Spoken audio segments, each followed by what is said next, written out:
Greetings once again. How you guys doing today? Well, I'm doing good. I'm home off of work, and I am enjoying one of the many good gifts that God gave us all, and that is whiskey.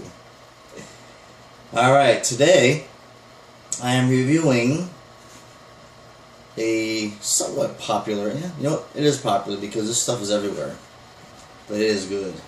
For entry-level Highland Park, it is good. Highland Park 12. And the first thing I looked at this bottle was the alcohol content.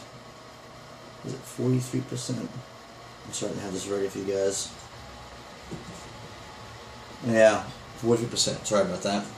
Alright, now, it is obviously a little chill filtered.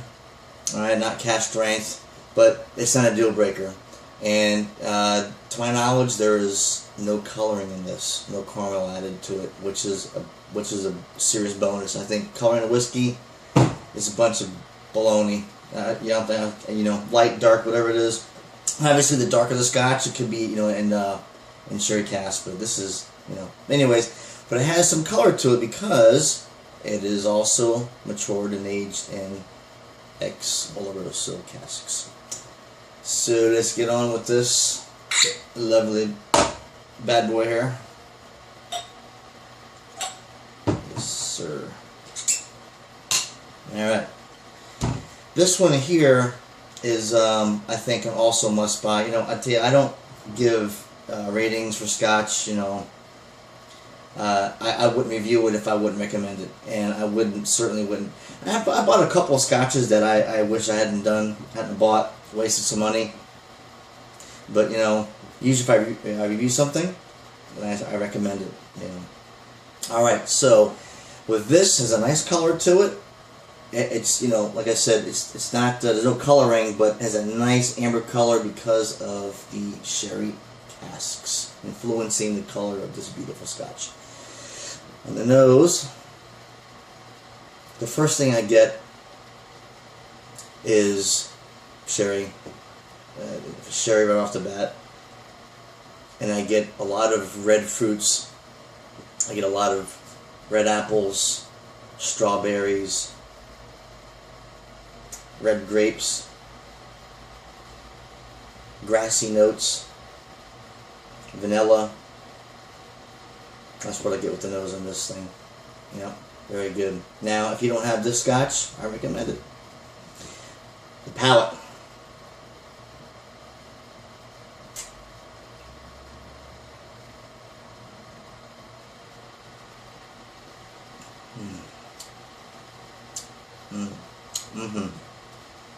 Yeah.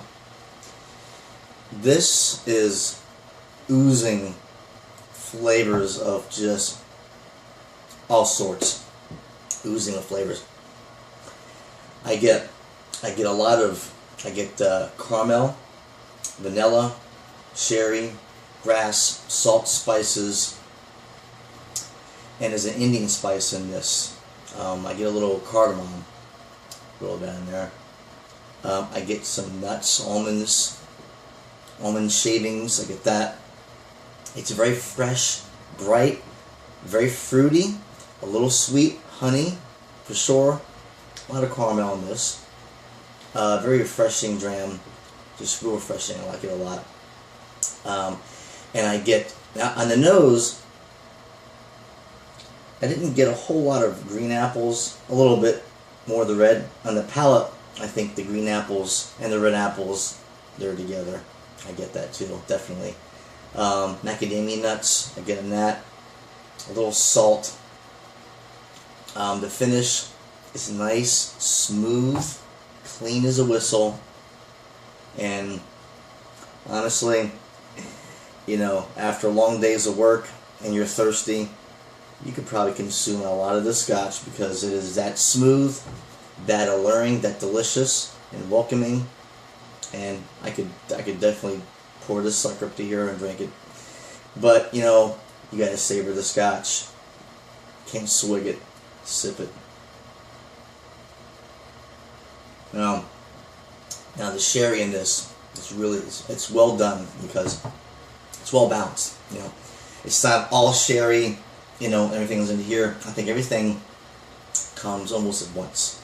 Comes right off the palate, and the finish is real nice because it lingers on. The finish, it's almost like you know, have all those fruits in your mouth at one time. The nuts, the fruits, and the sherry wine, and it lingers on quite a while. I had a dram of this last night, and I tell you what, about half an hour later, I still had a lot of those notes in the palate and my mouth for the finish. Highland Park 12, get it, and it is very reasonable. I bought this, I think I paid around 48 bucks. Definitely worth it. Go get it, or else I wouldn't review it. My new slogan. Next time, I'll see you guys later. Enjoy.